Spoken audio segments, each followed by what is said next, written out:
Today we'll talk about how can you fix that problem you have or figure out the solution on your Wikipedia app. So all you have to do, you just click here on settings here. So then it's going to take you to this list, and all you have to do, you just go down here and you click here on apps.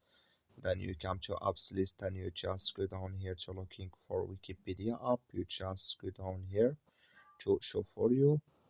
So then all you have to do, you just click here on Wikipedia here and you come to this list, you click on force stop and you click here on OK. So you go down, you click here on storage, then you come to storage list, you just click here on clear cache.